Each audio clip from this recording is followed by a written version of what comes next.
A lot of people want them, but they can be a tricky thing to attain. One thing that I love about CrossFit is that you don't have to do abs directly in order to build a strong core and get some definition down here in your midsection. I remember the first time that I started doing CrossFit, I did a front squat session, and the next day I was so sore in my core, and I realized I hadn't done any ab work. It was just from bracing my core to protect my spine when I had that barbell compressing me. However, every now and then it's nice to get a little ab pump. So one thing that I like to do on top of that, if I'm craving some abs, came up with this little circuit on my own. I'll do 3 rounds of 10 strict or regular toe to bar, a 20-second L-sit hold that can be scaled down as well, and then 30 feet anchored sit-ups. It's gonna look like this.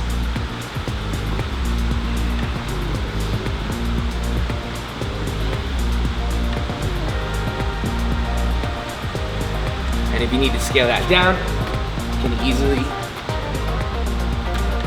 switch to kipping toe to bar, transition into a 20-second L-sit hold.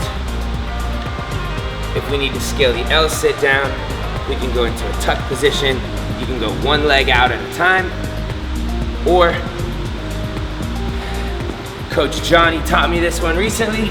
You can go from the ground, keep your feet out in front of you, and just lift your hips off the ground.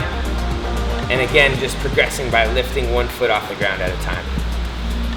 Third movement of that circuit, sit-ups. I like to just throw my feet under some dumbbells, keep them in place, go back, touch the ground behind your head, reach up, touch those dumbbells.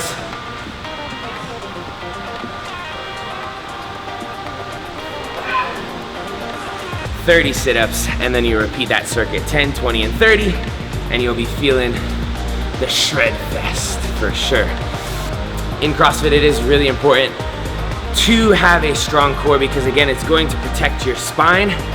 There's so much that we do that is centered around our midline, whether it's something with the bar overhead, and having a strong core is gonna keep us from extending, hyperextending, or rounding.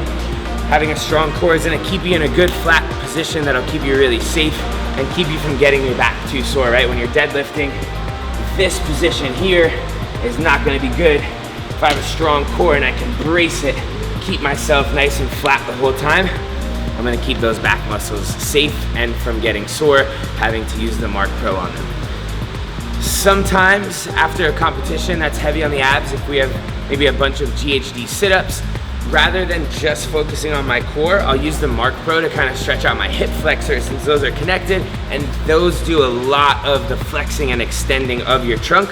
I'll put the Mark Pro on my hips and either on my quads or a little bit lower, just kind of centered on that area.